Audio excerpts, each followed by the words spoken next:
Muy buenas noches a todos. Estrenamos hoy Lágrimas en la lluvia, un programa que aspira a marcar la diferencia en complicidad con un público diferente. Somos de los que creemos que aún es posible una televisión que invite a la reflexión, que plantee retos a nuestra inteligencia, que desvele lo que realmente está pasando ante nuestros ojos sin que ni siquiera nos demos cuenta, limitados como estamos en nuestro campo de visión por las anteojeras con que las ideologías dominantes pretenden uniformarnos. Queremos, modestamente, proponer una mirada distinta, subversiva, escandalosa incluso, sobre los grandes asuntos de nuestro tiempo. Sabemos que un programa de estas características es como aquellas lágrimas en la lluvia de las que hablaba en una secuencia grandiosa el replicante de Blade Runner. Como lágrimas en la lluvia. Corremos el riesgo de ser ensordecidos, silenciados, ahogados en medio del estrépito de banalidades que por desgracia suministran los medios de comunicación, convertidos en anestesia de conciencias y apéndices del poder político. Pero aspiramos a mantener encendida una llama de intrépida verdad en medio del tumulto de sofismas con que cada día tratan de anegarnos. Para ello, contaremos con la colaboración de un puñado de buenos amigos, ardorosos en el debate, luminosos en la argumentación, dispuestos a hablar de lo que nadie se atreve, sin caretas ni disimulos, a pecho descubierto. Cada semana entraremos en sus hogares como partisanos para abordar cuestiones primordiales de nuestra época. Esas cuestiones que no se abordan nunca porque se han convertido en tabú, o si se abordan se hacen desde perspectivas siempre consabidas y amaestradas. E ilustraremos tales cuestiones con películas de gran calidad cinematográfica que serán como aquel hilo de Ariadna con el que Teseo penetró en el laberinto donde se escondía el Minotauro.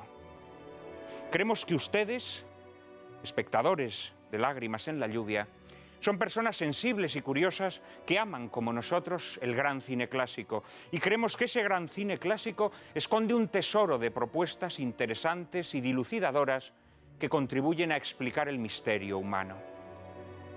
Les invitamos a acompañarnos en esta singular singladura.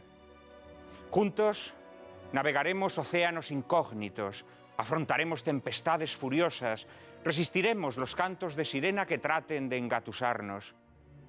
Y al fin, avistaremos puertos amenos y gozosos. No abandonen el barco. Les aseguro que la tripulación se va a dejar la piel y el alma en el empeño.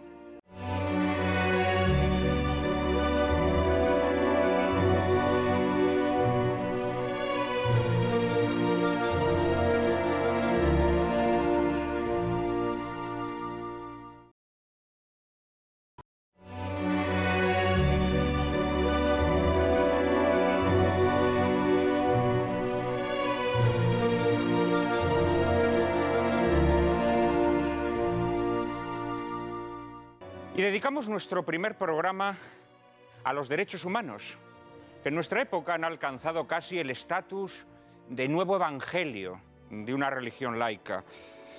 Sobre todo, paradójicamente, entre quienes con más ahínco trabajan en su desnaturalización, amparando bajo el rimbombante nombre de derechos humanos lo que no son sino intereses particulares, a veces incluso de índole criminal.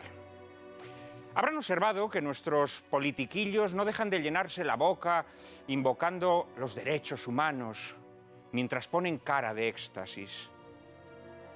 Pero quienes se llenan la boca con algo, ya se sabe que es para poder hacer gárgaras con ello y después escupirlo al suelo, convertido en un guiñapo. Hoy a los derechos humanos se les adjudica un valor mágico. Son a la vez un talismán y un comodín. Lo significan todo y no significan nada. Son la golosina con que se crean nuevas remesas de votantes satisfechos en sus apetencias particulares.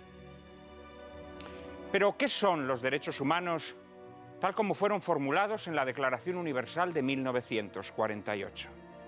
En su preámbulo leemos que constituyen una ley superior, modelo común para todos los seres humanos, y no algo que puedan cambiar los políticos a su antojo.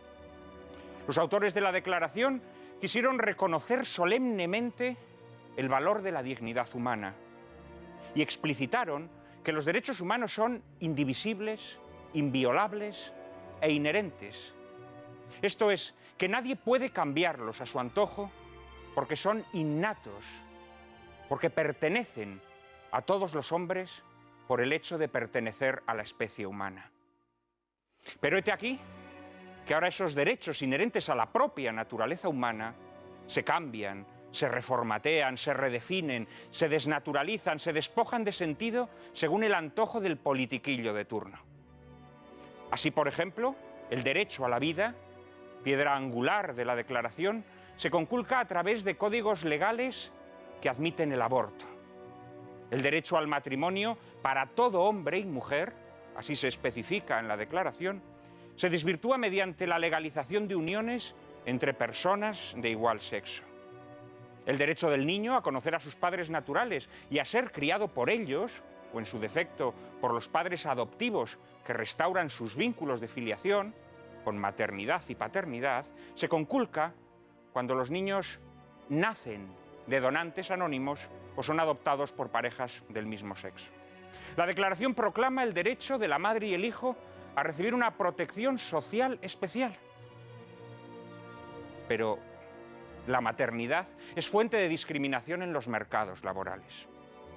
También proclama la Declaración, en fin, el derecho a practicar la religión de forma pública. Pero el laicismo rampante está obsesionado en relegar su práctica a esferas privadas. Y así podríamos seguir hasta comprobar que no hay derecho humano que no esté siendo desnaturalizado. Y mientras triunfa esta desvirtuación de los derechos humanos, quienes propugnan una definición objetiva de tales derechos son tachados de fundamentalistas. Ya no se reconoce la existencia de una racionalidad ética capaz de determinar lo que es justo y lo que es injusto en atención a la dignidad humana. Es el voto de la mayoría el que en cada coyuntura determina lo que es justo o injusto.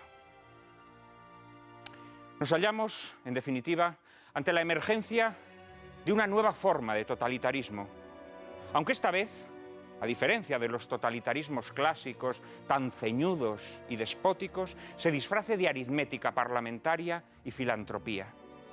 La satisfacción de apetencias, de anhelos, de pulsiones, incluso caprichos convenientemente disfrazada con los ropajes de la emotividad, se erige en coartada para la formulación de nuevos derechos.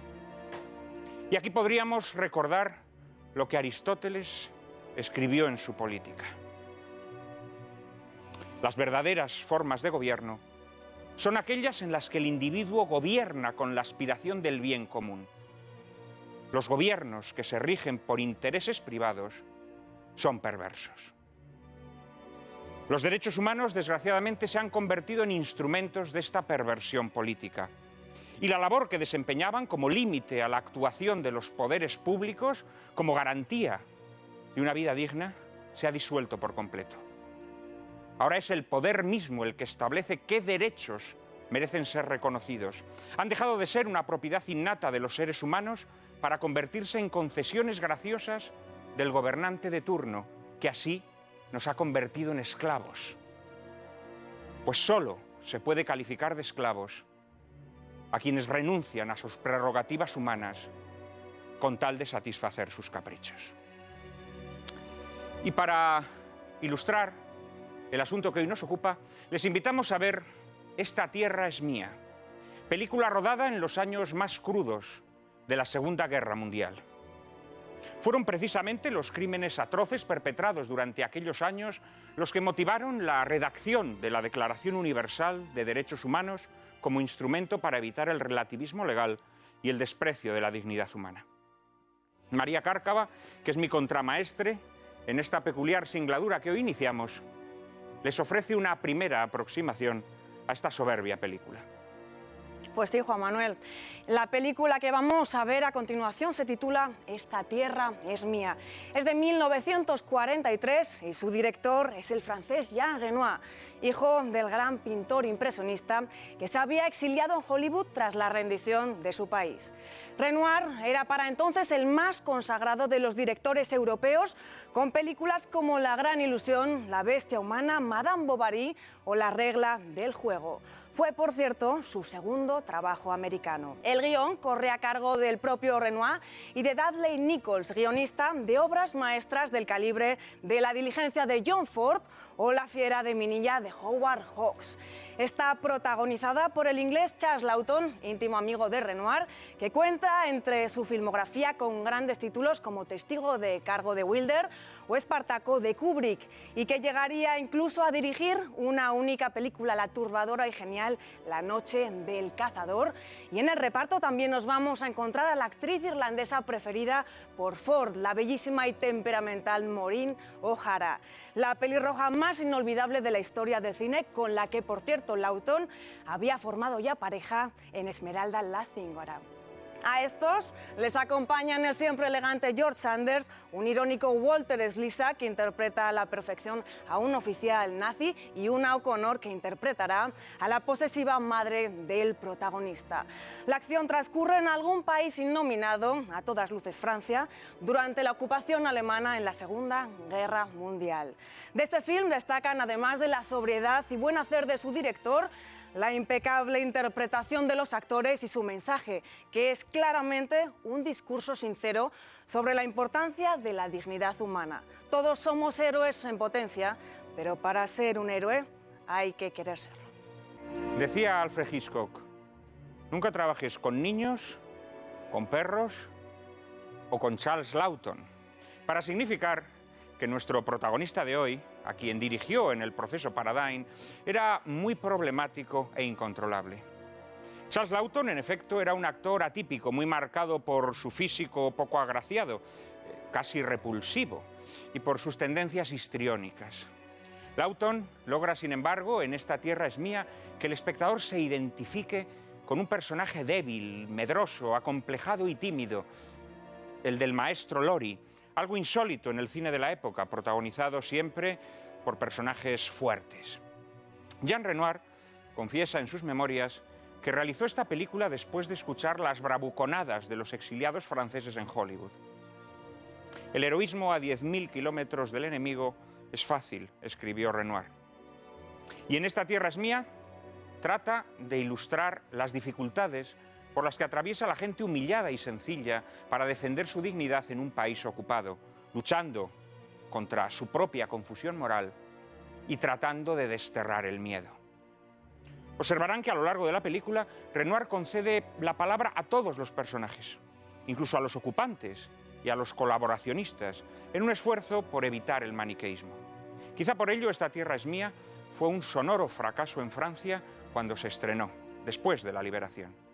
Nosotros hoy podemos verla desde una perspectiva distinta y saborear su profunda lección moral. Espero que les guste.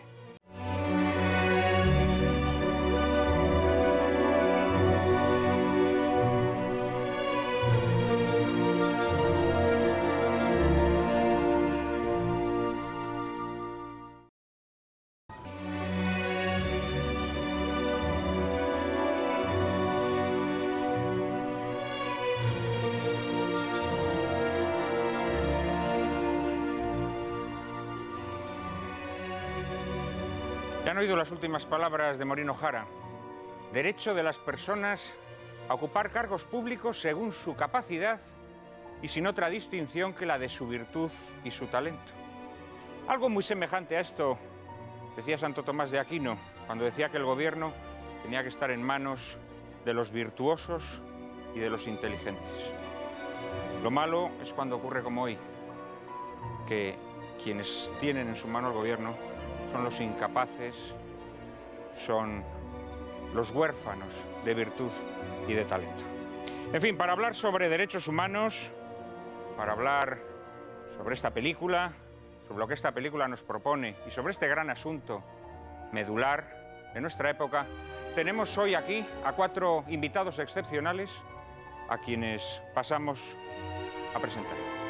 En primer lugar, Ignacio Peiró, escritor, trabaja habitualmente como columnista en varios medios de comunicación, entre ellos La Gaceta, de la cual es jefe de su sección cultural, y ha traducido a los más diversos autores, desde Evelyn Waugh, Louis Auchincloss o Benson.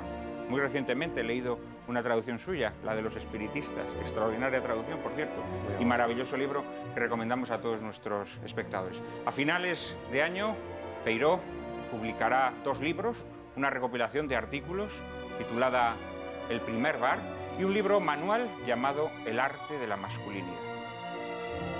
Miguel Ayuso, a mi izquierda, jurista práctico y teórico, pertenece al cuerpo jurídico militar y ha sido letrado del Tribunal Supremo. En la actualidad es catedrático de la Facultad de Derecho de la Universidad Pontificia Comillas de Madrid. Dirige la revista Verbo, de formación cívica y acción cultural según el derecho natural y cristiano, y es presidente de la Unión Internacional de Juristas Católicos. Autor de unos 20 libros, entre los más recientes destacaremos La Constitución Cristiana de los Estados, publicado por Estire, y Estado, Ley y Conciencia, recién aparecido en la editorial Marcial Pons. Asuntos, por cierto, muy próximos al que hoy nos ocupa y a los que nos ocuparán en programas sucesivos. Sospecho, Miguel, que vas a ser un inquilino frecuente de este programa. Carmelo López Arias, traductor y editor, como tal ha traducido y editado diversas obras de pensamiento vinculadas al tema que nos ocupa. Uno que ha tenido que bregar con editores de todos los pelajes puede decir con orgullo que Carmelo López Arias es el más laborioso, abnegado y brillante de cuantos ha conocido. Juntos hemos publicado varios libros en la editorial Libros Libres. Es además periodista y crítico literario y colabora en distintos medios de comunicación, entre ellos el semanario Alba. Carmelo, buenas noches. Muy buenas noches. Es un honor y una alegría tenerte entre nosotros. Y ya para finalizar, Quico Méndez Monasterio, a quienes los seguidores de esta casa también conocen bien, escritor y periodista.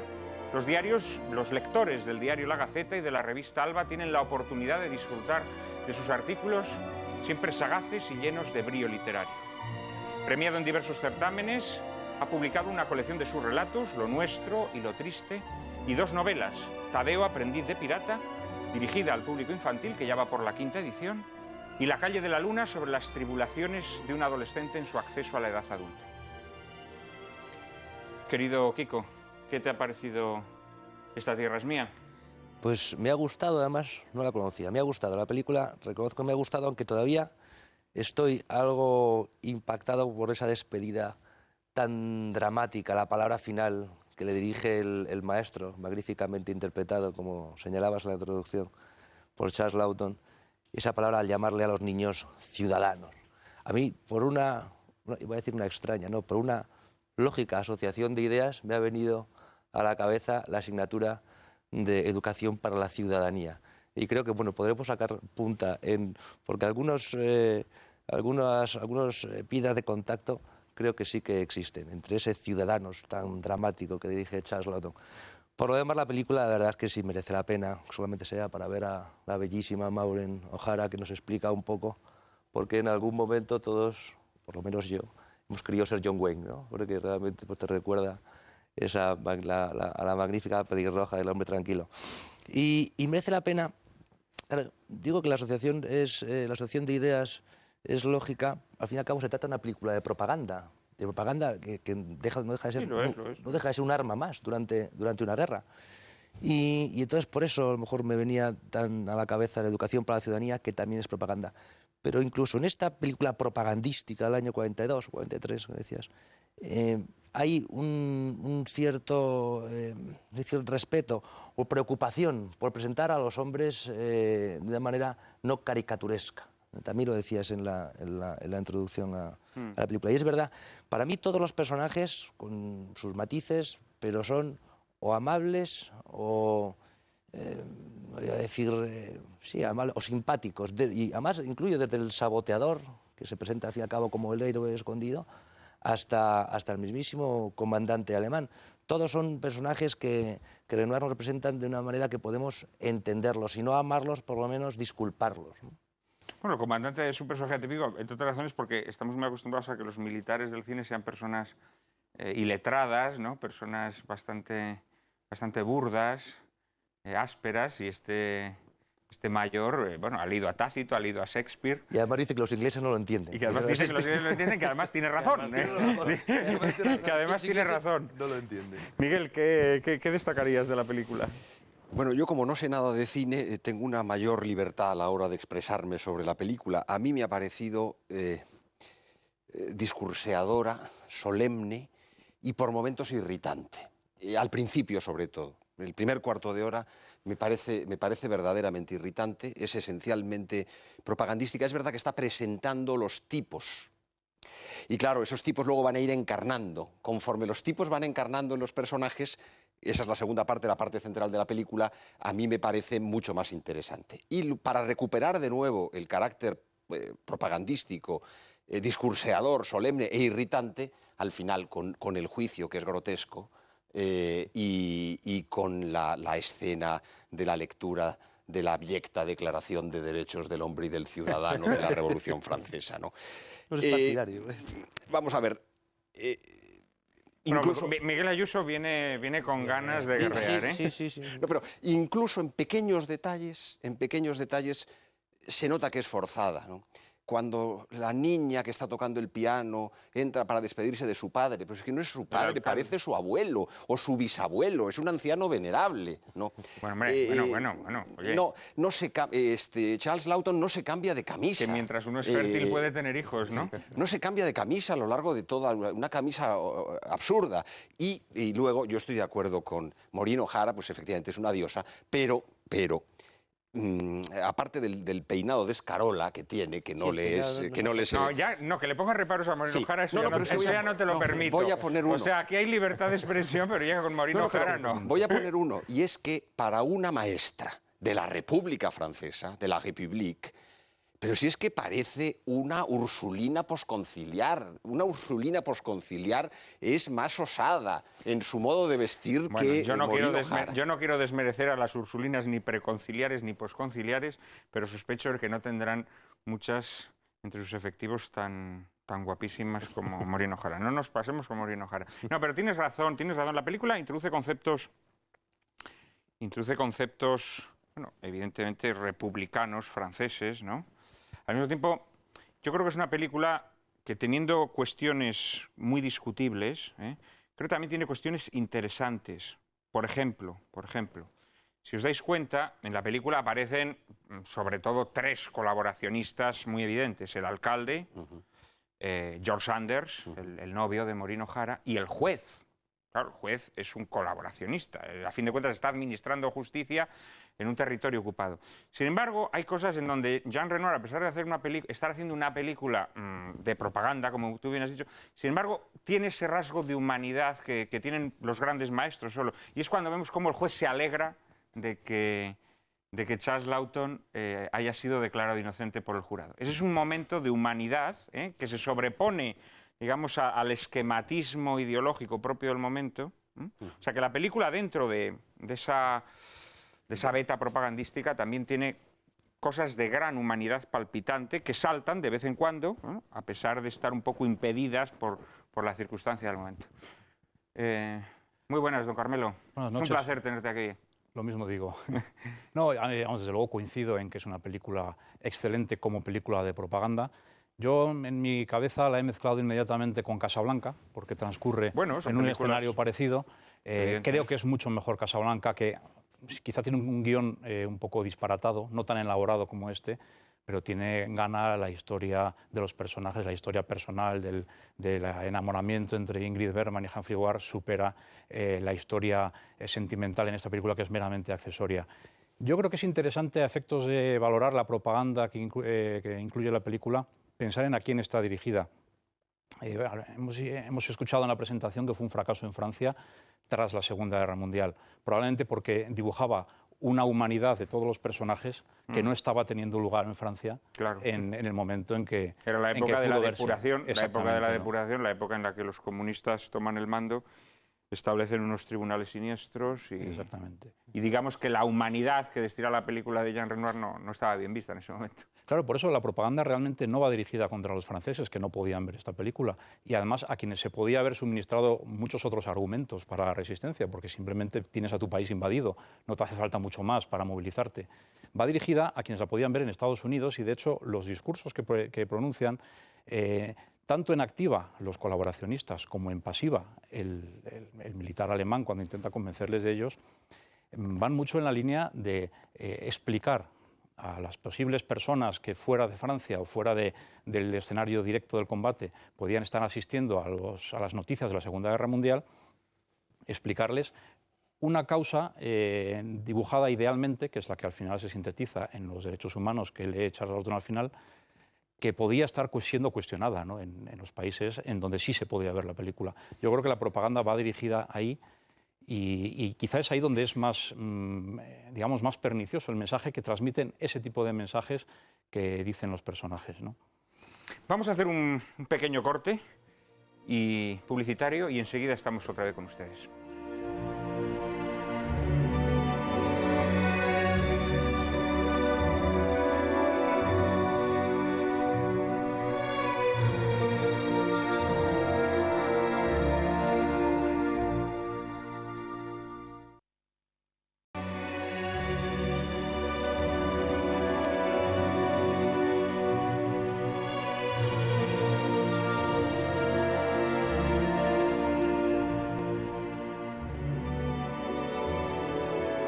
Muy buenas noches, otra vez estamos en este primer programa de Lágrimas en la lluvia, dedicado a los derechos humanos y comentando la película que acabamos de ver, Esta tierra es mía, de Jean Renoir, con Charles Laughton y Maureen O'Hara.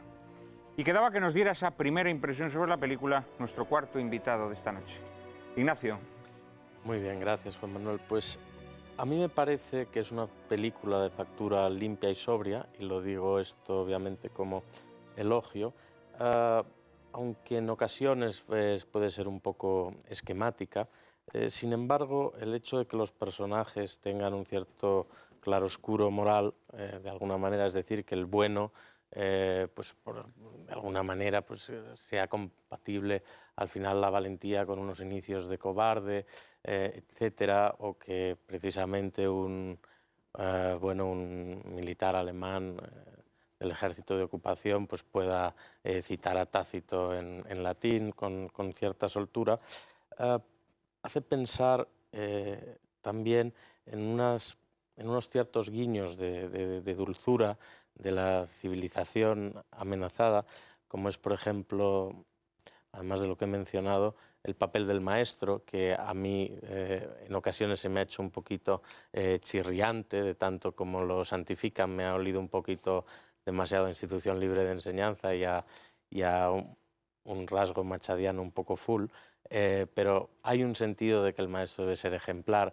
y en la medida en que es ejemplar también hay un sentido de transmisión de la cultura. Por otra parte, hay algo hermoso en cómo el personaje, enamorado, como por otra parte es de comprender, de Maureen O'Hara, y absolutamente desparejado, ¿no? Ese romance imposible, bueno, pues de alguna manera la mujer que también le hace evolucionar hacia un mayor compromiso, ¿no? Entonces creo que también eso es algo que hay que comprender. Por otra parte, creo que siempre hay una noción de piedad humana y de una cierta hondura que me parece que es digna de alabanza. También considero que la propia ascendencia de Renoir contribuye no poco a esa exaltación final, sobre todo de los derechos humanos y demás, que es el mito revolucionario republicano, que ha ido mucho en el ADN francés, aunque también allí y fuera de allí haya sido tan puesto en crítica, a mi juicio, con razón. Es la película de un francés, eso es indudable, y estoy muy de acuerdo contigo en que es una película que tiene una gran piedad y que incluso los personajes negativos, George Sanders es colaboracionista por patriotismo, es decir, porque él cree que para la salvación de su patria es importante en ese momento estar con los alemanes. El personaje de la madre, que es un personaje muy cargante, sin embargo, como el propio Charles Laughton dice en su alegato en juicio, dice, lo has hecho por amor, pero el amor a veces trae estas consecuencias. Quiere decir que Jean Renoir en esto creo que tiene un toque fordiano, tiene la capacidad siempre para salvar, para no juzgar a sus criaturas. En fin, en esta película, en efecto, en esa última secuencia se habla muy explícitamente de los derechos humanos, en este caso de los derechos humanos de la Revolución Francesa. Nosotros nos vamos a centrar hoy en la Declaración Universal de Derechos Humanos proclamada por la Organización de Naciones Unidas en el año 1948. María Cárcava nos ofrece un primer acercamiento al asunto que nos ocupa hoy. El 10 de diciembre de 1948, la Asamblea General de las Naciones Unidas aprobaba y proclamaba la Declaración Universal de los Derechos Humanos tras la devastación que había traído la Segunda Guerra Mundial. Como bien saben, durante el proceso de Nuremberg fueron juzgados los crímenes cometidos por las potencias del eje. Desde el banquillo, muchos de los enjuiciados justificaron sus tropelías apelando a la obediencia debida a sus mandos y a la ley. En Nuremberg, el tribunal concluyó afirmando que acatar órdenes injustas no podía admitirse como coartada porque existía una ley superior a las leyes positivas, una ley natural que permitía que cualquier persona dotada de discernimiento pudiese reconocer cuando una orden recibida era criminal. En un intento de establecer cuál era esa ley superior, se redactó la declaración, pero los redactores de la misma advirtieron desde un principio que sus cimientos no estaban lo suficientemente establecidos.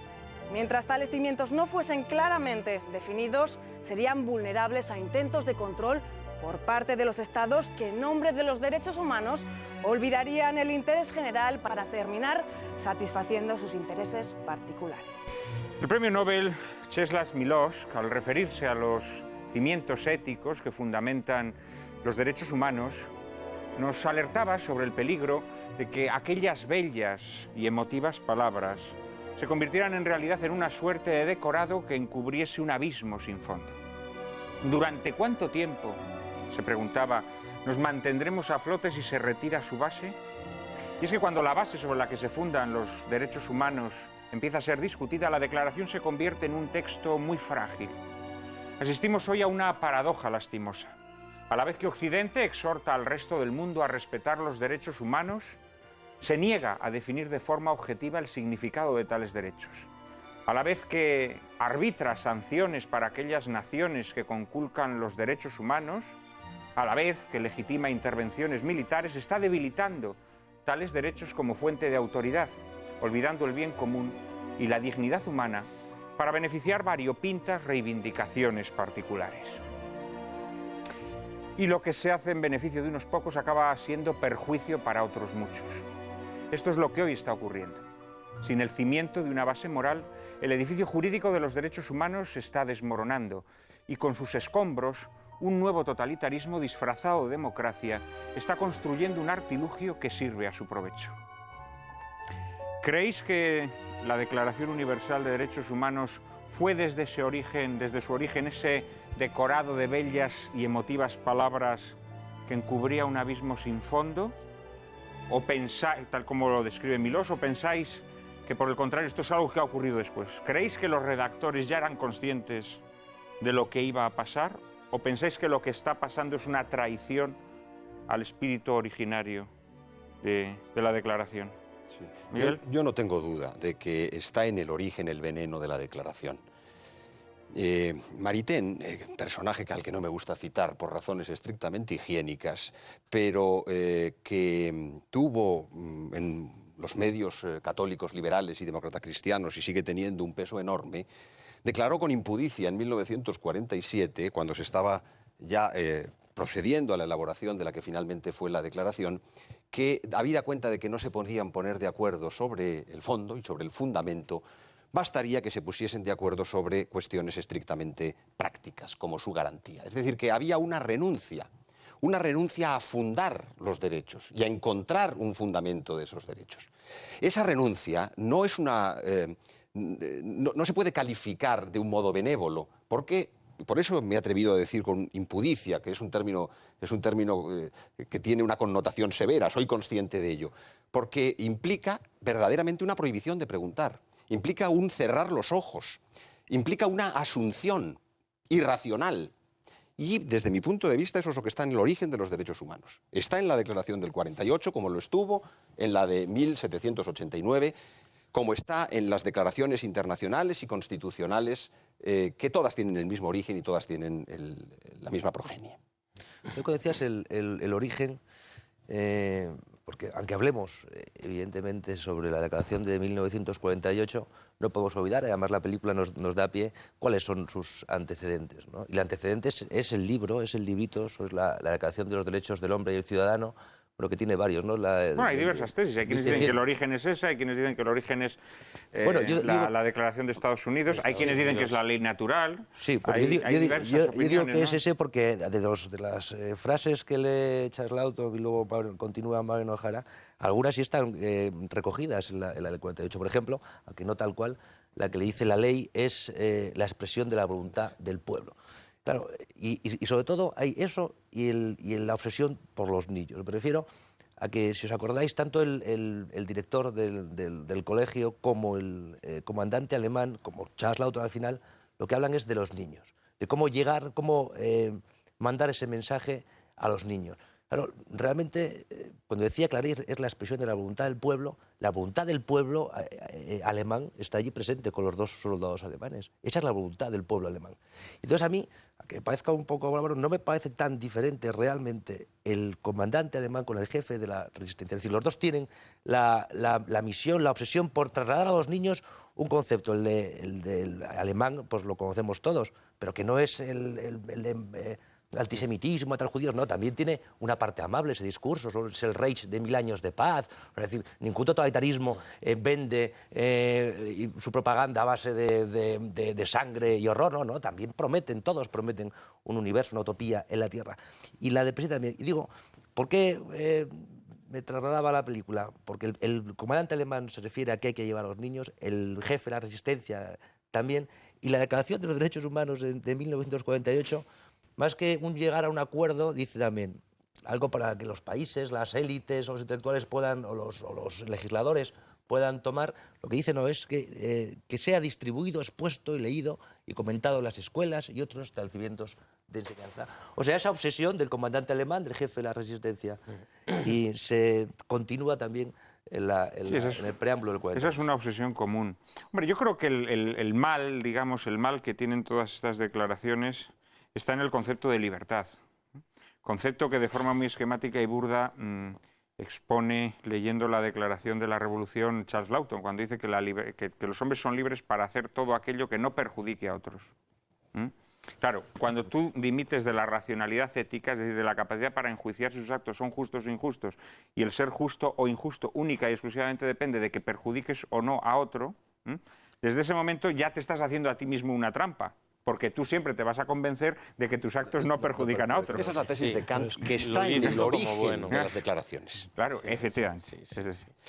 ¿Y qué es la libertad? Es Kant, ¿Y qué es la libertad negativa? Es decir, la libertad sin regla, o mejor dicho, sin otra regla que no sea la propia libertad. La autonomía personal para dirimir lo que es bueno y lo que no, guiándote única y exclusivamente, al final, por tu beneficio, claro, por tu interés, ¿no? Que en definitiva es una anomia moral que deriva, además, creo yo, de modo directo en el relativismo, que es moral, que es uno de los temas de nuestro tiempo. A mí también me parece singularmente pavoroso esas alusiones que hay en la película al mundo del mañana, al hombre del mañana, ¿no? Que entroncando con los niños es un poco el concepto de hombre nuevo que siempre quisieron, además, los totalitarismos, ¿no? Reformar al hombre y además, por supuesto, con sus absolutismos de perfección moral, ¿no? Ahí estaba, por ejemplo, el marxismo, que empezó definiéndose a sí mismo como un método científico, por tanto infalible. Por tanto, todas las complejidades, todas las oscuridades, todas las imperfecciones y todos los buenos afanes de la naturaleza humana quedan en ese gran proyecto ideológico, quedan absolutamente excluidos. Volviendo un poco al tema de los derechos humanos, creo que esto se cuece en un ambiente de posguerra con un sentido bueno, de remoralizar de alguna manera. Es curioso cómo una de las grandes quiebras de alguna manera de la historia de Occidente es que después de la Segunda Guerra Mundial, donde empiezan a surgir unos grandes relatos que han tenido en alguna medida una influencia, bueno, en parte benéfica, quizá al principio Schumann, Monet, Adenauer, etcétera, ¿no? La propia positivación de los derechos y su garantía en las diversas constituciones y demás, bueno, es algo que en principio suele considerarse más o menos positivo. Otra cosa es lo que se haya ido haciendo después y más aún el paradigma al que hemos llegado, según el cual, como decía un gran jurista buenista, tener derecho es desear algo y lograr un consenso social, ¿no? Con lo cual ahí un consenso social que lo respalde. Con lo cual ahí ya estamos muy lejos de lo que es la persona. Y ahí me gustaría volver un poco a lo que ha comentado Kiko Méndez Monasterio al principio. Ciudadanos. Hoy el gobierno y el gobierno Zapatero se dirige a nosotros como ciudadanos. Oiga, yo no soy un ciudadano, yo soy una persona. Yo tengo derechos por ser persona. Como ciudadano igual puedo ir a que me hagan un pasaporte para ir a la Melanesia. Pero como persona yo tengo una serie de derechos y, por cierto, también de obligaciones que emanan de mi propia naturaleza. Por tanto, volviendo un poco a esa quiebra a la que aludía, después del 48 también, después de unos ciertos intentos de moralizar otra vez la vida pública, llegamos a la contracultura, años 60 y 70, que yo creo que hay una llegada ahí de la posmodernidad, toda noción de jerarquía, de autoridad moral queda abolida y, por tanto, cuando queda abolida la autoridad, tenemos muchos menos criterios también para saber qué es bueno y qué es malo, porque se pone todo en duda. Al poner todo en duda, en buena parte todo da igual. Carmelo. Pero ese problema yo creo que es que no se puede considerar ajeno a la misma Declaración de Derechos Humanos, incluso al mismo concepto, porque los derechos humanos no son nada mientras no son concretados en una legislación y en una jurisprudencia. Y al final esa legislación y esa jurisprudencia son inspirados por la ideología dominante. Y la ideología dominante y quienes pueden dirigirla, ya sea a través de los medios de comunicación, por supuesto, instancias políticas, medios culturales, son quienes acaban determinando la esencia de esos derechos, ¿no? Los límites, el ámbito en el que se pueden aplicar, hasta dónde llegan, a qué concepto de persona humana responden, porque detrás de la expresión derechos humanos hay una concepción determinada de la naturaleza humana. Y hay muchas concepciones distintas de la naturaleza humana. Es imposible hallar un concepto de derechos humanos que pueda ser, compartido mientras no se comparta la idea de naturaleza humana. Por lo tanto, yo, independientemente de cuál fuera la voluntad de las personas que intervinieron en la redacción de la Declaración del 48, lo que está claro es que el problema que se ha planteado después con la interpretación de esa declaración y, en general, con la interpretación de todas las constituciones que, de una forma u otra, la han recogido, ¿no? Porque prácticamente todas las constituciones del mundo occidental recogen y los estados suscriben la Declaración de Derechos del Hombre de la ONU y sucesivas convenciones de derechos humanos posteriores. Y a todo esto no es ajeno el inicio de la declaración. Y un poco hilando con lo que decía Kiko, de los orígenes de la Declaración del 48 en la Revolución Francesa, en la Declaración de 1789, a mí me gustaría recordar, porque también es un asunto de invasión y de invadidos, que España fue invadida en 1808 en nombre de la Declaración de Derechos del Hombre y del Ciudadano. Y que así como en esta película Charles Laughton es fusilado después de leer esa declaración, en España en 1808 se fusilaba a la gente en nombre de esa declaración. Entonces, ojo, porque esas declaraciones, la de 1789, la de 1948 de otra forma, porque el mundo no era el mismo, pero envuelven una ideología detrás, no son tan inocentes como puede parecer, ¿no? Bueno, decías tú que un poco de años después en España se invade, pero es que en el mismo momento, como sabes, las declaraciones de los sucesivos directorios revolucionarios, unas en el 89, otras en el 93, hay una de ellas, creo que es la de Declaración de los Derechos del Hombre y el Ciudadano, por eso creo que en el 93, que se proclama... 89. No, la del hombre Que se ciudadano. reincorpora como preámbulo de la Constitución francesa del 91. Del 91. Hay uno del 93 que se declara en el mismo momento en el que los revolucionarios franceses están masacrando, está en plena guerra civil, masacrando a la población bandeana. Es decir, que no es una ideología que más tarde y tal, malinterpretada, no, es que en el mismo momento. ¿Pero por qué? Claro, lo que parece difícil es decir, si estas personas que realmente quieren liberar a cada hombre y darle una dignidad y tal, ¿por qué siempre suele estar unido esto al horror y a los genocidios? La soberbia de la razón, ¿no? La razón y la utopía, porque tú señalabas que la perfección. libertad como continuidad, pero yo diría más la búsqueda de la utopía. En el preámbulo del 48 leo: el advenimiento de un mundo en el que los seres humanos, liberados del temor y de la miseria, disfruten de la libertad y tal. Claro, claro. Al fin y al cabo es un racionalismo constructivista pues eso, y cada promesa de utopía, y es lo que realmente creo que no se entendió bien o no se quiso entender en el año 48, que cada promesa de utopía inmediatamente ha provocado un cataclismo, un crimen y un genocidio. La primera, cuando hablamos de la Revolución Francesa, mientras estaba proclamando, se estaba exterminando a la población bandeana, que por el delito de ser fieles a su rey y a su religión. Se está terminando. Y a partir de ahí, cada uno, el manifiesto comunista, no deja de ser también la búsqueda de la utopía y el planteamiento nacional socialista también. Resulta que después de esos siglo y medio de desastre, de guerra, de genocidio, de masacres, en el 48 recogen eso y dicen, vamos a hacer lo mismo, buscar otra utopía. Sí, el problema es que los derechos humanos, a diferencia de otras utopías o idolatrías que hoy contemplamos como aberraciones del espíritu humano, los derechos humanos, en cambio, son contemplados como un producto eximio, ¿no? Un producto noble del espíritu humano, ¿no? Y esto es lo más peligroso porque, claro, la gente alude a ellos o los invoca como si verdaderamente estuviera invocando a Dios, ¿no? Este es el problema. Y luego, claro, esos derechos, además, más allá de la opinión que tengamos sobre lo que fueron en origen, luego se han ido convirtiendo en otra cosa, ¿no? Precisamente sobre esto nos va ahora a introducir María Cárcava. Pues vamos ahora con una aparente paradoja. Comentábamos hace unos instantes que los derechos humanos no han sido definidos todavía y precisamente por no estar definidos no dejan de redefinirse una y otra vez. Eso sí, en asuntos medulares como la vida, la mujer o la familia.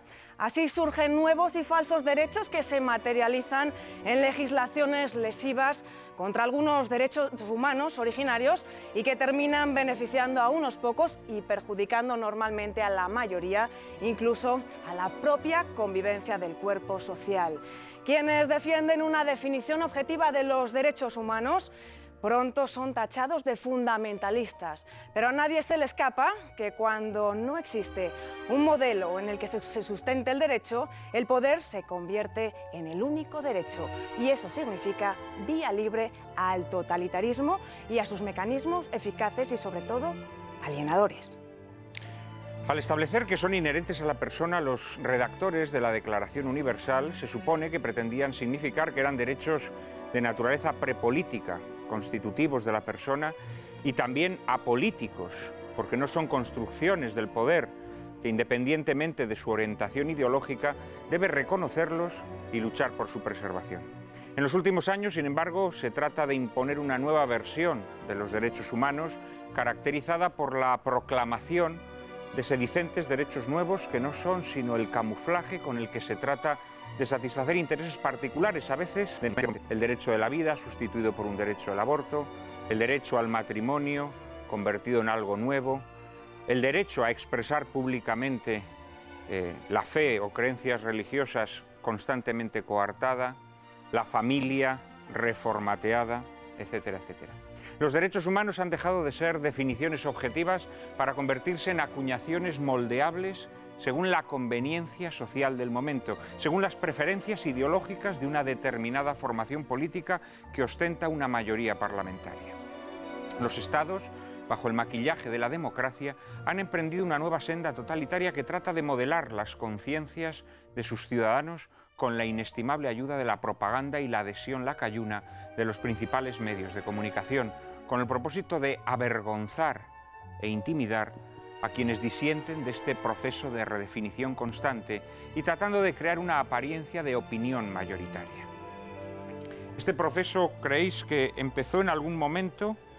¿Creéis que se puede establecer su inicio? Porque lo que es evidente es que está tomando mucha velocidad, ¿no?, en los últimos tiempos. En realidad hoy, ya no, cuando hablamos de derechos humanos, ya más bien pensamos en estas redefiniciones que se han hecho en los últimos años que en los derechos originarios de la Declaración. Bueno, es que yo creo que Ignacio daba en una clave importante cuando hablaba de mayo del 68, de todas las revoluciones ya intelectuales, no físicas, que se van sucediendo, que están desde la dinamitización de la autoridad, o sea, la libertad, la revolución sexual. ¿Por qué se dan todos esos? Porque ya están en el marco de los derechos humanos, creo que son consecuencia. Los derechos humanos, la Declaración del 48, a mi modo de ver, constituye un nuevo catecismo utópico, voy a utilizar la palabra, sustitutivo del planteamiento religioso. Es decir, yo creo que inunda completamente ese plano de la personalidad y el plano de la religión cada vez está más acotado, ahora cada vez incluso más perseguido, pero entre otras cosas porque al igualar los derechos humanos todas las religiones, es evidente que eso ya es hacer descender en mucho, por ejemplo, a la religión católica.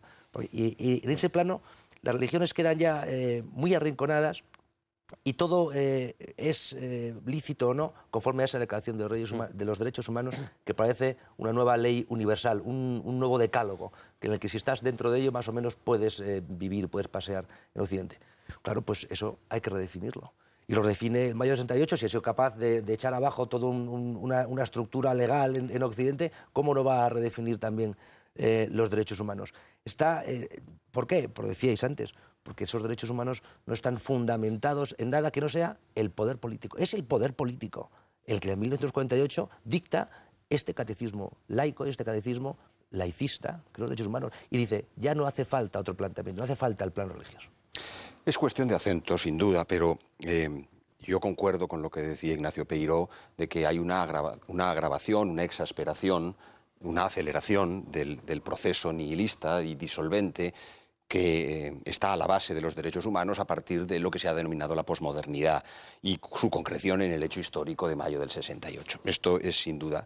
Ahora bien, a mí me parece que es importante subrayar la continuidad esencial del proceso. Yo en esto estaría más con Quico Méndez Monasterio, en el sentido de subrayar que por más que se haya producido esa voladura de los últimos restos que todavía parecía que quedaban cobijados por la declaración del 48 y por los planteamientos todavía, digamos, demócrata-cristianos, que en general son los que están en la base de las declaraciones de los demócrata-cristianos en relación con los socialdemócratas, es decir, el consenso que se instaura por los vencedores después de la Segunda Guerra Mundial. Pero yo insistiría en esto porque si nosotros reparamos lo que ha ocurrido, por ejemplo, en el caso italiano, y lo que ha significado la Constitución italiana del 47, es que el principio de la demolición del orden social católico, cristiano, de lo que quedaba en Italia, no se produce después de mayo del 68, sino que se produce inmediatamente después de la Constitución del 47. Es decir, en Italia vemos cómo la democracia cristiana es el partido que produce la descristianización de Italia. Esto es muy importante subrayarlo. Yo no puedo negar la profundidad que ha alcanzado luego, después de mayo del 68, lo que es el nihilismo posmoderno. Y aquí, volviendo a algo que decía Quico Méndez Monasterio, con el que estoy radicalmente de acuerdo, es que no podemos olvidar que tanto la declaración del 1789 como la del 48, la de la Revolución Francesa y la de las Naciones Unidas, más las internacionales posteriores como el Convenio Europeo del 50, más las constituciones nacionales, todo ello se basa sobre un pseudo derecho, que lo encontramos en el artículo 3, si no me confundo, de la Declaración Universal del 89 y en el 21, de nuevo si no me confundo, en la del 48, que es que no hay autoridad que no derive del sufragio. Es decir, toda autoridad, no hay autoridades naturales que tengan un fundamento diferente del sufragio, diferente de la voluntad humana. Entonces no existe la autoridad del marido sobre la mujer en el matrimonio, no existe la autoridad de los padres sobre los hijos en la familia, no existe la autoridad del maestro sobre los estudiantes en la escuela. Por cierto que la película... Y mucho menos una autoridad política. No política, sino una autoridad, digamos, religiosa, ¿no? Una autoridad Entonces a esto de se índole llama, metafísica. a esto se llama la democratización. Y entonces la democratización nunca está completa. ¿Por qué se dice que aquí en España hubo un momento en que se acuñó una frase pintoresca que era que la transición estaba inacabada? No sabemos exactamente cuándo, en alguna vez se acabó, pero estuvo mucho tiempo inacabada y no sabíamos por qué no acababa, porque no podía acabar. Porque pasa como con la democratización, nunca termina el proceso de democratización, porque el proceso de democratización es el proceso de demolición de las autoridades naturales. Hasta su propia destrucción, quizás. Pero lo que pasa es que la naturaleza emerge y la naturaleza reacciona y entonces existe una lucha en la que la falta de claridad en la visión del problema por muchas instancias hace que no sea tan definida, tan decidida como pudiera, pero la lucha continúa. Y además es que es un poco como la metáfora de Maeztu de la hiedra y de la encina. La hiedra no termina de sofocar la encina. Bien. Ojalá sea así. Un pequeño corte y enseguida volvemos.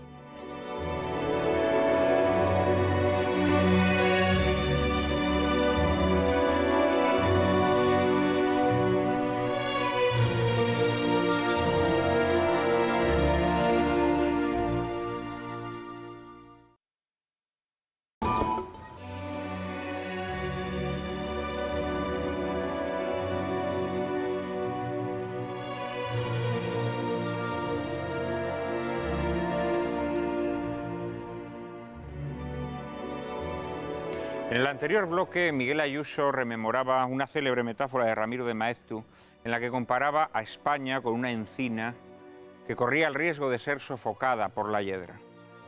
Él decía, al igual que Ramiro de Maeztu, que finalmente la encina termina imponiéndose, es decir, que la naturaleza, la propia necesidad de salud del cuerpo social, termina imponiéndose sobre aquellos instrumentos que tratan de oprimirlo o de sofocarlo.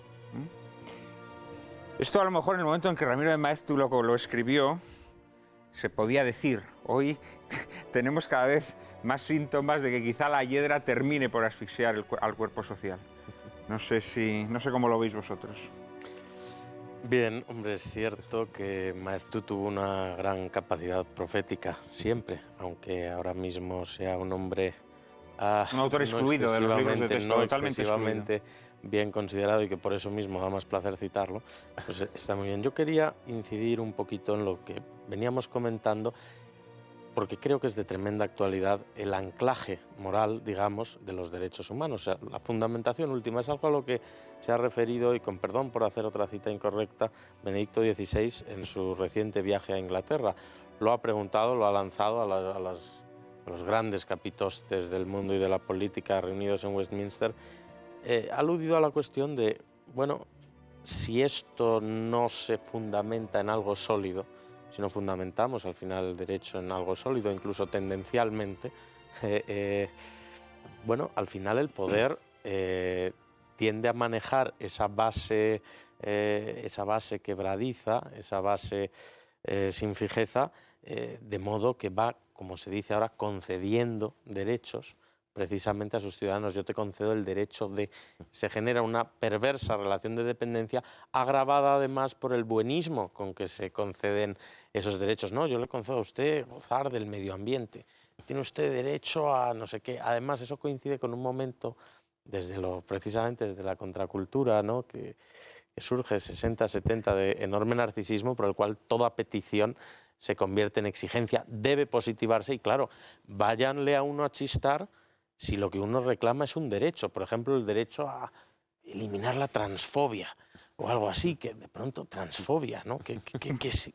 Pero por Dios, ¿a dónde hemos ido a parar? Entonces, claro, al final de esas nuevas tablas del Sinaí del 48 al Estatut de Cataluña, hay una degradación tan tremenda que yo creo que lo retrata es un proceso de descomposición, claro, es un proceso de descomposición, una vez que entra el virus. Así es. Luego yo quería un poco por alusión personal, yo la verdad es que en efecto estoy muy con Miguel Ayuso en el planteamiento de fondo de retrotraerlo todo, pero creo que es también importante insistir en que en la posguerra hay un intento de volver a dar un tono moral a Occidente. Oye, es que en el 48 la gente estaba con el racionamiento todavía en Inglaterra y con el tejo en Inglaterra, que venía de pasar poco antes la época victoriana y eduardiana, que lo habían sido todo, que había sido uno de los grandes esplendores de la civilización y un momento de tremenda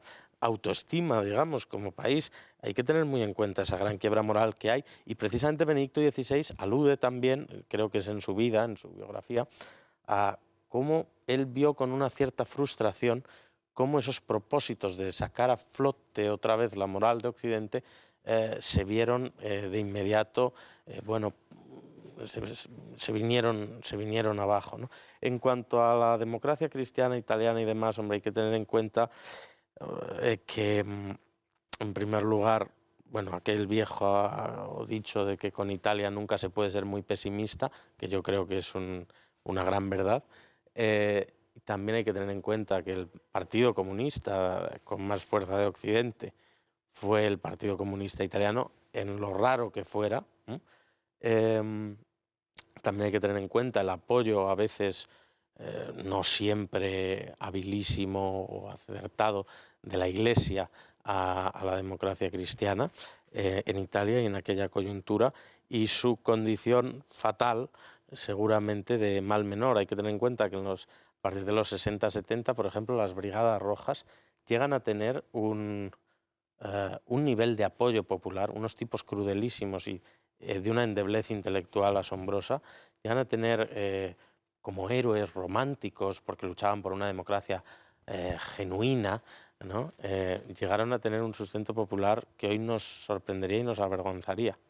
Creo que fue Unamuno, en los albores de la democracia cristiana, quien dijo que él, lo de democracia cristiana, le sonaba como obispo isósceles, que era meter dos cosas de órdenes distintos y juntarlas, ¿no? O sea, que una cosa era la democracia, que es una forma política, y otra cosa es el cristianismo, que es una religión, y eso de querer meterlos en un mismo sintagma, o que le sonaba como obispo isósceles. Como, ¿no?, el pensamiento navarro, con perdón. Esos títulos periódicos. Tenía razón Unamuno, pero no toda, porque se trata de dos cosas heterogéneas, ciertamente, pero no porque haya una heterogeneidad entre la religión católica y el orden político. Evidentemente, no. El orden político puede estar derivado... Claro. Por eso digo que el orden justo, el orden político justo... acertaba per accidens. Sí. Pero bueno, la expresión era graciosa. Yo creo que lo que permitía al finalizar la Segunda Guerra Mundial y cuando se proclama la declaración del 48, lo que permitió una interpretación benigna no es tanto la existencia de un fundamento objetivo de los derechos humanos, que es muy difícil de fijar, sino es la misma sociedad. Es decir, la sociedad que sale de la guerra es una sociedad todavía basada sobre instituciones naturales, digamos, que son de respeto universal. Hemos citado la familia, hemos citado la escuela, incluso en la película que hemos visto hoy está todavía vigente el modelo clásico de escuela, porque no ha sido destruido por la Revolución del 68. Pero se portan muy mal los niños. Me ha llamado la atención que en una escuela francesa, salvo al final, en que de repente cuando el maestro es un héroe, debe tener un pedagogismo. Cuando el maestro es un héroe, claro, entonces todos están firmes cuando entra. Aunque el clasicismo francés es muy republicano, o sea, no es tan positivo siempre. Esto es la pintura histórica de David, que pintó a Marat como pintó a Virgilio, que entronca y busca la legitimidad de la revolución en la vieja república, y por eso los convierte en héroes y demás. Hay que tener cuidado, porque además es tremendamente totalitario desde un punto de vista moderno. Es que no habías acabado, ¿no, Carmelo? Perdón. No, solamente quería mencionar al respecto de esto, de la falta de fundamentación real objetiva, que durante un tiempo puede haber permitido, existido en la sociedad una determinada visión de las cosas que permite que no sea disolvente la terminología y la ideología de los derechos humanos. Pero eso no tarda en caer. ¿Por qué? Porque, y de hecho estamos oyendo hablar ahora ya en las personas que se dedican a esto de los derechos emergentes, ¿no? Es una especie de nuevo lenguaje que es lo que está amparando pues, el derecho a la salud reproductiva, el matrimonio homosexual, el derecho al aborto, etcétera. Lo que pasa es que los derechos humanos, aparte de una declaración, aparte de una ideología, son también una mentalidad. Y es una mentalidad que engaña profundamente sobre lo que es la naturaleza del hombre. Porque el hombre no es, contra lo que decía Rousseau, no es un hombre que nace libre, el hombre nace muy endeudado. De hecho, nacemos endeudados porque lo debemos todo a quienes nos han precedido. De tal forma que si tuviéramos que fijar un plazo en el que pudiéramos ser conscientes de cuánto debemos y empezáramos a pagarlo, probablemente nos llevaría la vida entera, ¿no? Entonces, nuestra aportación a la sociedad no es exigir nuestros derechos, es prestar lo que podemos prestar y en el momento en el que podemos prestarlo, y eso normalmente es un periodo de tiempo muy corto. Entonces, no solamente se trata de que se desvíe el contenido de los derechos humanos en un sentido u en otro en función de cuáles sean los principios predominantes en la sociedad en un momento u otro, es que la misma mentalidad de que tenemos derecho a exigirlo todo es disolvente en sí misma, independientemente de cómo se plasme luego en un articulado o en otro. Nos convierte en chiquilines, en berrinchados, en constante reclamación. Esa es una de las claves, ¿no? Yo creo que es el cambio de mentalidad. Es decir, cuando Joseph Roth escribe, os acordáis, a ver si me ayudáis al título, El Anticristo, en el 39, hablando del nacionalsocialismo, él tiene que salir de Austria, utiliza varias veces repite una expresión, un concepto que decir es asumir la derrota.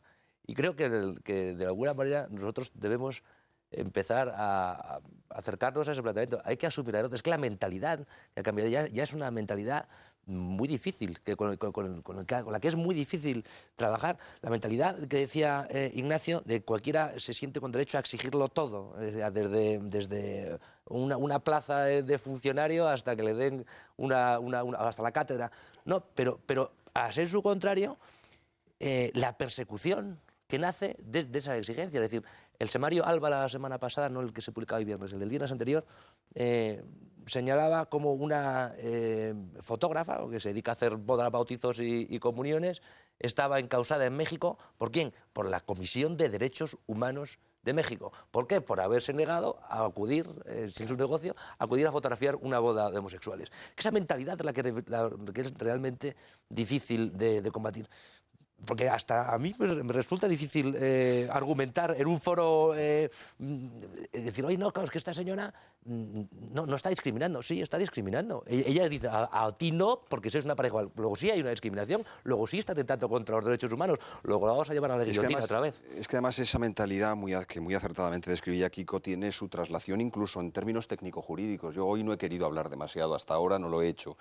Pero cuando te lo agradecemos todos te lo agradecemos. Cuando uno examina la transformación del derecho constitucional en relación con los llamados derechos fundamentales, que no son sino los llamados derechos humanos, pero todavía menos humanos porque ya derivan más de su reconocimiento positivo, pues ya no son frente al poder político, que ese es el origen. Prácticamente las libertades de primera generación eran libertades que se ejercían ante el poder. Se pretendía crear un ámbito de no inmisión, que los poderes públicos no interfirieran.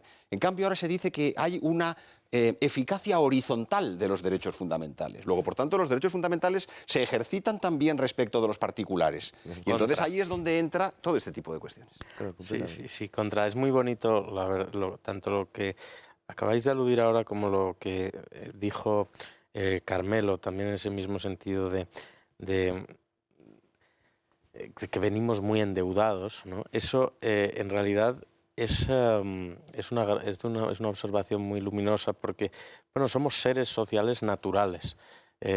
Por tanto, esto va más allá de contratos rusonianos y dieciochescos, ¿no? Entonces somos, como decía Burke, ¿no?, un gran conservador, o sea, la vida, somos también las personas que nos han precedido y las que nos van a suceder. Si no fuésemos a tener posteridad, pues mire, oiga, es que posiblemente la gente cerraría el negocio, ¿no? Entonces creo que eso es muy bueno, que hay un sentido de obligación hacia los demás que viene en esa propia sociabilidad natural y que además encuentras un fundamento en algo que es anterior a la justicia y que ha salido también al principio del debate, como es la piedad humana, es decir, el reconocernos a los demás, al reconocer a los demás como hombres, ¿no? Que es todo lo que ha hecho los mecanismos de exclusión totalitaria, han sido todo lo contrario, objetivar al enemigo de tal manera que una vez pasa a ser una especie de cosa, puedes hacer con él prácticamente todo lo que quieras, sea judío, sea por cristiano, sea por el motivo que sea. ¿No os habéis dado cuenta? Esto es muy interesante, ¿no? Al mismo tiempo que todas estas declaraciones siempre hacen proclamaciones volcadas hacia el futuro, un futuro abstracto, un futuro utópico, un futuro de perfecciones máximas, al mismo tiempo niegan el futuro real, el futuro concreto, es decir, digamos, la sucesión, la tradición de unas generaciones a otras. En realidad, todo el proceso de redefinición de los derechos humanos al que estamos asistiendo, cuyos mecanismos después de la publicidad vamos a pasar a describir, parte de un concepto nuclear, que es la separación, digámoslo así, entre sexualidad y procreación. Es decir, la manera en la que se ha ido sobornando, digamos, a los destinatarios de las cartas de derechos, es siempre convirtiendo la sexualidad en algo totalmente desvinculado de la procreación. Todas las redefiniciones que está habiendo ahora en conceptos como familia, vida, etcétera, etcétera, siempre parten de esta división, es la negación del futuro. Disfruta de tu presente como un mono, disfruta de tu presente como un chimpancé, que nosotros te daremos un futuro de superhombre. Ese futuro no lo vas a realizar tú, te lo realizaremos nosotros. Tú mientras, pásatelo bien como un monito. Les vamos a explicar luego cómo logran redefinir los derechos humanos.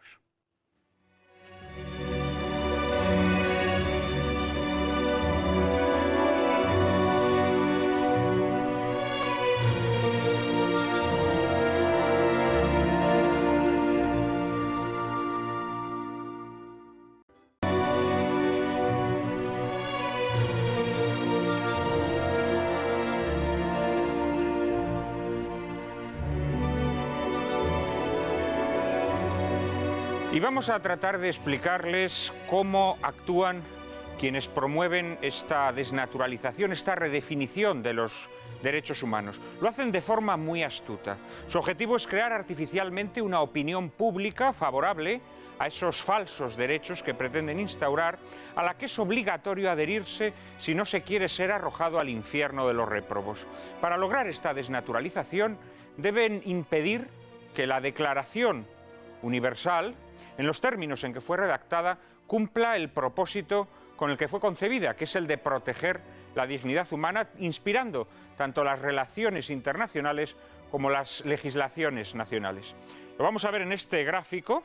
En efecto, la Declaración de Derechos Humanos, que tiene siempre como centro al individuo, a la persona, sin embargo, se va a tropezar con unas barreras, tanto en el ámbito internacional como en el ámbito nacional, que impiden que sea directamente aplicada. En primer lugar, se organizan, desde organizaciones como la ONU, las llamadas conferencias internacionales. Las más célebres, en Pekín o El Cairo, son conferencias de las que emanan textos jurídicos sin valor legal, pero de gran valor político. Estos documentos sin valor jurídico son los que ya proponen los nuevos términos, derecho reproductivo, a la salud reproductiva y sexual, para referirse al aborto, por ejemplo. Paralelamente, hay una serie de organismos internacionales, como la turbia y nefasta Organización Mundial de la Salud, célebre, como saben ustedes, por desatar histerias globales para que la gente enriquezca a los laboratorios farmacéuticos comprándose vacunas para enfermedades que nunca existieron, como la gripe A, la gripe aviar, etcétera, etcétera. Bien, desde estos organismos internacionales se elaboran manipulaciones semánticas y argumentos pseudocientíficos que enmascaran la verdadera naturaleza de los crímenes que pretenden convertir en derechos. Manipulaciones y falsos argumentos que, a fuerza de ser repetidos, se convierten en verdades inatacables. Así, por ejemplo, a la píldora abortiva la Organización Mundial de la Salud la llama contracepción de urgencia. Así, esta misma organización introduce el concepto absurdo de preembrión, con el propósito de negar la condición humana a la vida gestante. Así, por ejemplo, desarrollan tesis muy discutibles que no se apoyan en estudios sistemáticos sobre explosión demográfica o sobre cambio climático. Lo que pretenden es convertir en dogma indiscutible que para salvar el futuro del mundo hay que detener como sea la natalidad. Y paralelamente, en el ámbito nacional, los distintos gobiernos de los estados, acogiéndose a la apariencia de legitimidad que les proporcionan los documentos sin valor jurídico de los organismos internacionales, promueven legislaciones nacionales que consagran el aborto o las formas de familia alternativas, creando el espejismo de que las nuevas normas responden a una demanda social. Al mismo tiempo, los documentos sin valor legal emanados de las conferencias internacionales y las manipulaciones pseudocientíficas de organismos como la Organización Mundial de la Salud son luego esgrimidos por las organizaciones feministas, asociaciones no gubernamentales y lobbies que promueven el aborto o las formas de familia alternativas. Tales organizaciones actúan en los diversos ámbitos nacionales, pero siguiendo siempre un plan conjunto universal que tiene como objetivo modelar la opinión pública e introducir en el lenguaje político las manipulaciones semánticas y pseudocientíficas mencionadas. De este modo se completa la ficción de que a un mismo tiempo se obedece una instrucción de la ONU, se sigue un criterio científico y se respeta la legitimidad democrática. La sociedad deja de resistirse a la nueva norma porque para entonces se ha familiarizado con ella. Quienes se oponen a esto se consideran contrarios al progreso, a la tolerancia y a los derechos humanos. No importa que en realidad sean sus únicos defensores, porque los conceptos de progreso, tolerancia y derechos humanos han sido usurpados. Y todo el que ose discutir tales falsos derechos se convierte de inmediato en un intolerante, un retrógrado, un fanático, un ser asocial. En definitiva, en un delincuente, porque no nos engañemos. Lo que este astuto proceso pretende es que de aquí a unos pocos años todo el que se oponga a esta redefinición de los derechos humanos sea condenado a la muerte civil.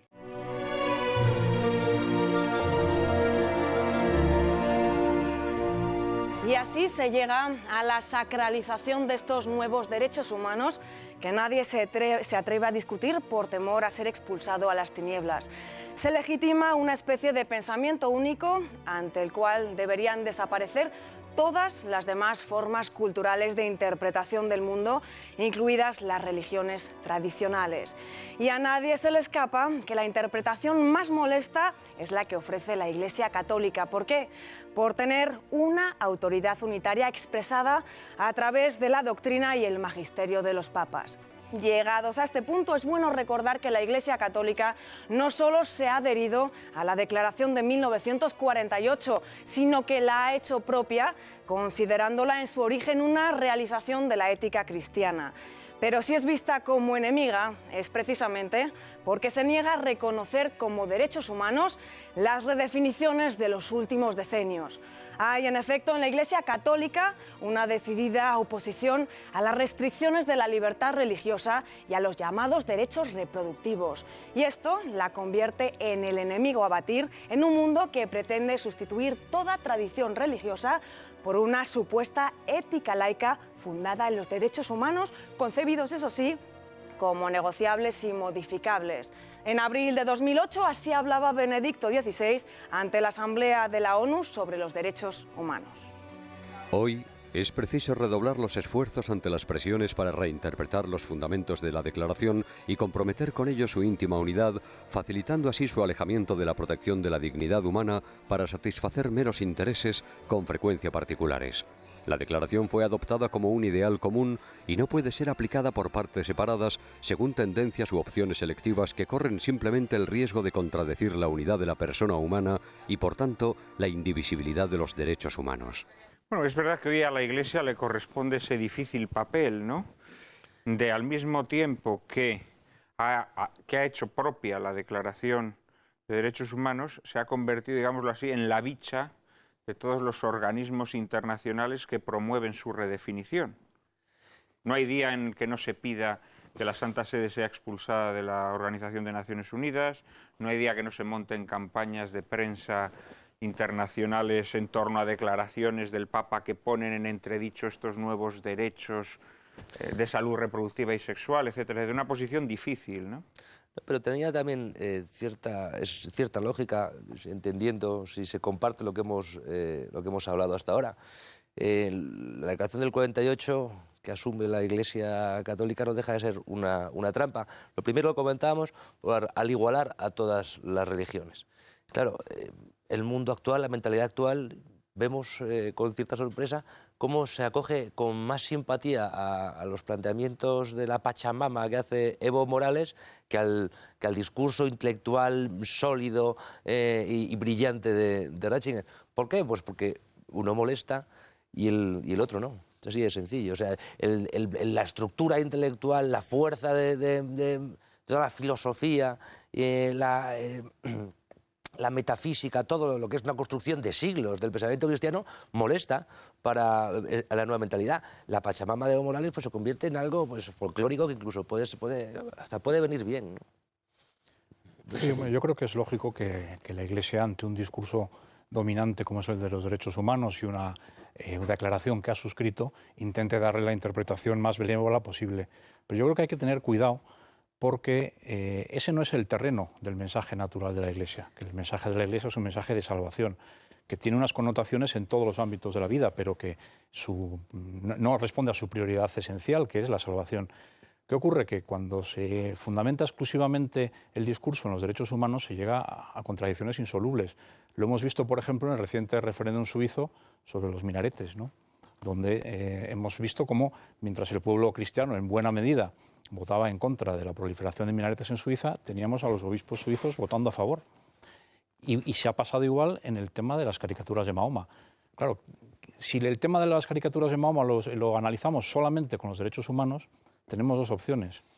O primamos la libertad de expresión y podemos caricaturizar a Mahoma, pero también podemos caricaturizar a Jesucristo. Bueno, a Jesucristo se le caricaturiza mucho más que a Mahoma. Por eso, porque da menos miedo, ¿no? O también podemos priorizar la libertad religiosa y entonces prohibimos la caricatura de Mahoma y la caricatura de Jesucristo. En ambos casos estamos comparando a Jesucristo con Mahoma, cosa que es muy normal que lo haga el secretario general de las Naciones Unidas, pero no es tan normal que lo haga la Iglesia, ¿no? Porque al fin y al cabo caricaturizar a Mahoma... No, pero es para indefensión a lo mejor la que siente la Iglesia. La Iglesia tampoco yo he visto, bueno, he leído discursos claros con el tema del burka, del niqab.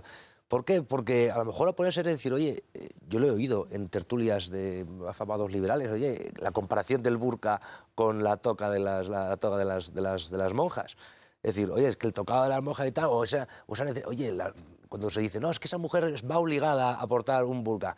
¿Por qué lo sabes? Pues es difícil de descubrir. Pues a lo mejor dicen, es que esas mujeres están engañadas en una religión oscurantista medieval que les obligan a meterse en un convento de toda su vida y tal. A lo mejor también van a tener la salvación, la tentación de salvarlas. Por eso entiendo de alguna manera la postura de alguna jerarquía católica. Entiendo y a la vez me parece pues, terrible que tenga que defenderse el Islam sabiendo que si no, los siguientes van a ser ellos. Miguel. Bueno, yo dejaría el tema de la libertad religiosa estrictamente considerada y el tema del Islam, porque esa es una dimensión muy importante en este momento y posiblemente... Sí, para un programa. Yo pienso que sí, pero creo que en el origen de la aceptación por la Iglesia Católica de las declaraciones universales y del discurso de los derechos humanos, del lenguaje, si se quiere, de los derechos humanos, el problema está en si la aceptación del lenguaje no implica de algún modo la aceptación del concepto. Sobre esto iremos luego. Creo que ese es el eje en este momento que nos interesa, más allá de la libertad religiosa, que es muy importante, pero que creo que es específica y que tiene un tratamiento propio. La Iglesia no puede, sin renunciar a su misión, decir que es la custodia del derecho de gentes y de la ley natural. Esto lo dice Pío XI, pero en fin, es que la Iglesia deja de ser la Iglesia católica como arca de la salvación y de la verdad cuando se pone en condición de igualdad con otros credos, con otras instituciones, con otros organismos. Por eso, precisamente, desde sus orígenes, la Iglesia condenó las declaraciones de derechos humanos. La declaración de 1789 fue condenada por Pío VI, pero diciendo que los 13 artículos que contenían eran contrarios a la religión y a la sociedad. Digamos que la tradición de la Iglesia, en el sentido de oponerse a los derechos humanos, es antigua. ¿Cuándo procede o cuándo proviene un pequeño cambio? Con la propia declaración del 48, no hay que echar la culpa de todo al Vaticano II. El Vaticano II tiene grandísimas culpas, pero no todas. En este punto, Pío XII, antes lo ha apuntado muy delicadamente Ignacio Peiró, yo soy menos delicado, en política fue débil. Y en materia de, concretamente, la declaración del 48, se le atribuye una nota en el Observatorio Romano, escrita por él pero no firmada, en la que ponía algunas objeciones, pero de alguna manera la aceptaba. La aceptación es posterior. Es ya Juan XXIII en Pacem in Terris y es Auctogésima Advenies de Pablo VI, pero fundamentalmente Juan Pablo II, la verdad, en un magisterio inmenso sobre el tema. Equívoco, confuso, wishful thinking y clerical. Y utilizo el término clerical no en el sentido vulgar, sino en el sentido de Augusto del Noche. Es decir, la idea de que la Iglesia Católica de alguna manera tiene que aceptar, para poder darse a entender al mundo, las categorías centrales del pensamiento moderno. Para mí esto es demoledor, esto es perdente, siempre, no se puede ganar. Esta es una actitud en la que necesariamente uno se subordina al discurso dominante y así no se puede ganar. Yo comprendo la pastoral, comprendo la pastoral. Claro, Miguel, pero claro, es la parte pastoral, porque yo hacía antes referencia al libro de Joseph Roth del Anticristo, a la mentalidad a sabernos derrotados, que es lo que decía Joseph Roth, a saber perder. Entonces, claro, tú niegas la oportunidad de un diálogo con la modernidad que tantas veces haya hablado, porque ya eso consiste en rebajar, en bajar un peldaño y al ponerte en el mismo nivel lleva la de perder.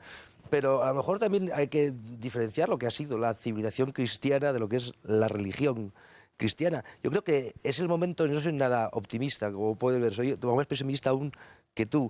Es decir, no creo que haya que volver a elevarse, sino decir, hay que asumir que a lo mejor el planteamiento de la civilización cristiana no va a volver a resurgir por esa naturaleza que hablábamos antes de la metáfora de Ramiro de Maeztu.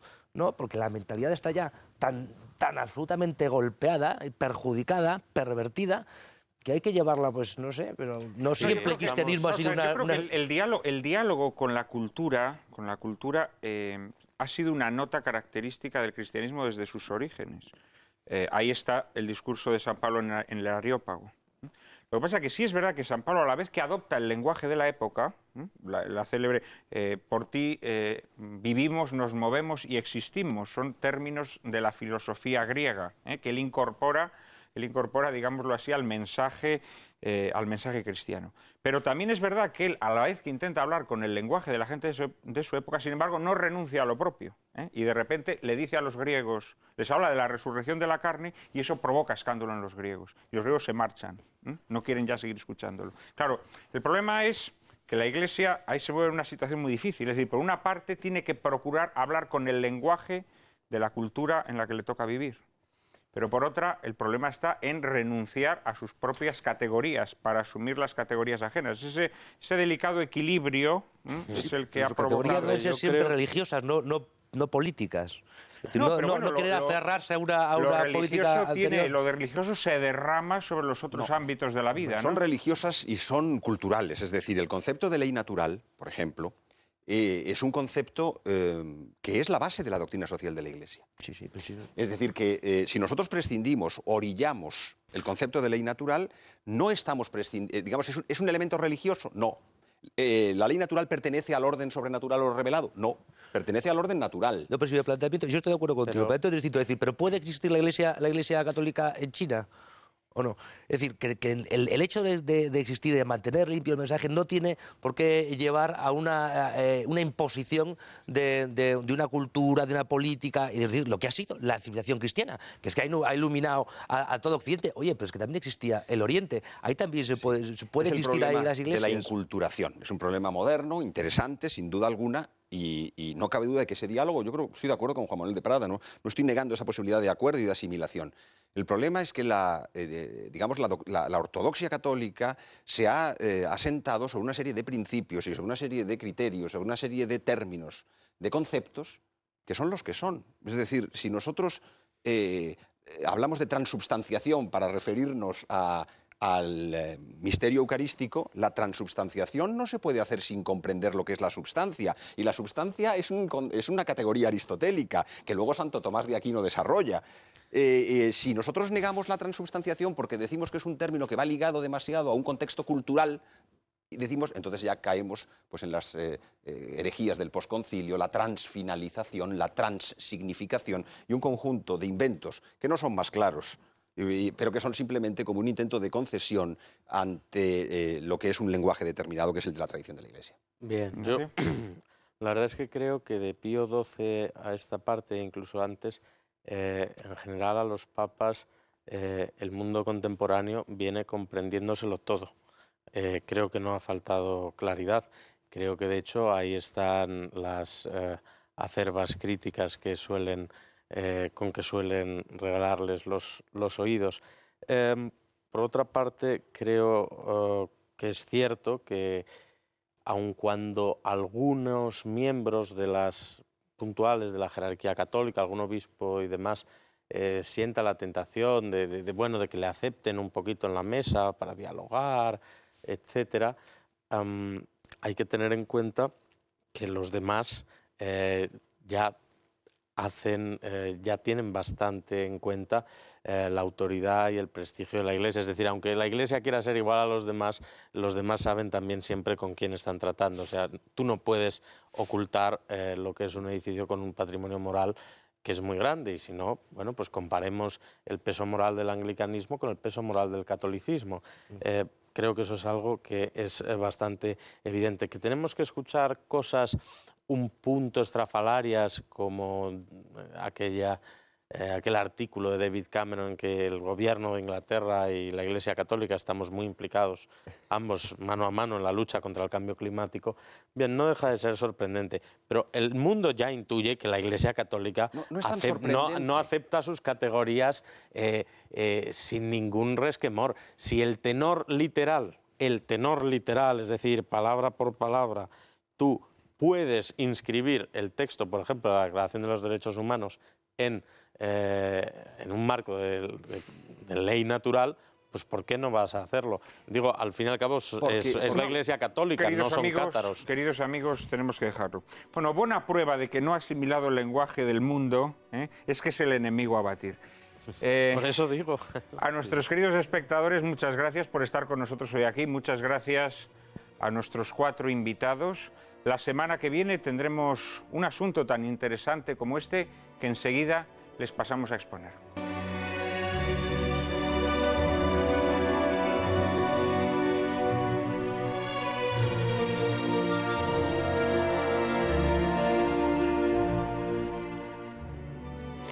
Quienes promueven la redefinición de los derechos humanos afirman que no existe otra moral que la que determina la opinión pública, esa opinión pública que previamente han modelado a su antojo, como antes veíamos, o las mayorías parlamentarias. Y así, por ejemplo, se nos hace creer que el aborto es aceptable por la sencilla razón de que la mayoría vota a su favor, o porque existen partidos que, gozando de una abultada representación, defienden que sea legalizado, incluso encumbrado a la categoría de derecho.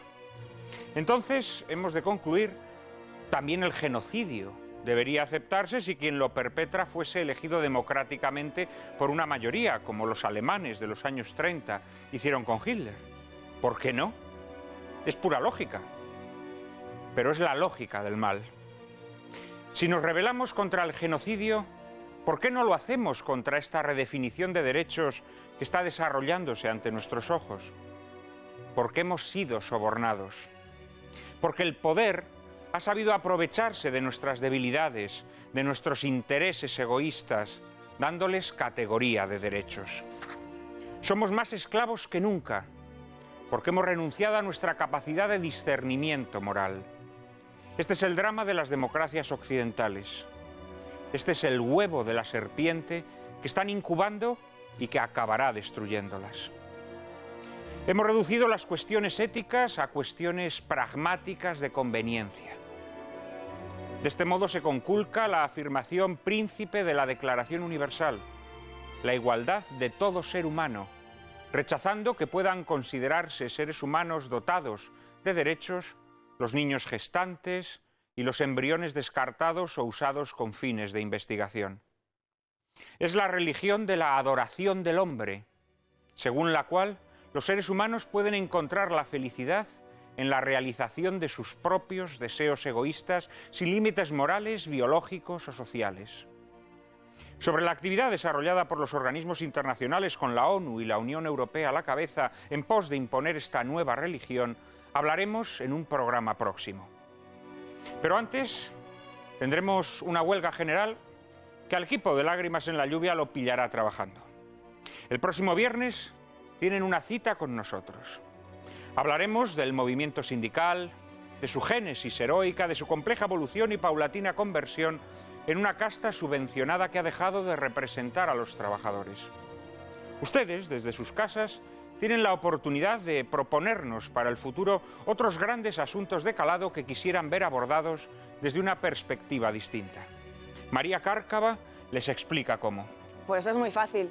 Supongo que desde casa se les habrán ocurrido infinidad de temas de los que les gustaría que hablásemos en sucesivos programas. Bien, pues sus deseos son órdenes, así que desde aquí estaremos encantados de recibir sus sugerencias y comentarios en nuestra dirección de correo electrónico lágrima@intereconomia.tv. Repetimos, lágrimas@intereconomia.tv. Estamos deseosos de que saturen nuestra cuenta de correo con sus comentarios, pero háganlo a partir de mañana, que hoy ya es muy tarde. Prada, yo creo que es hora ya de cerrar el kiosco. Tus deseos son órdenes para mí, Cárcava.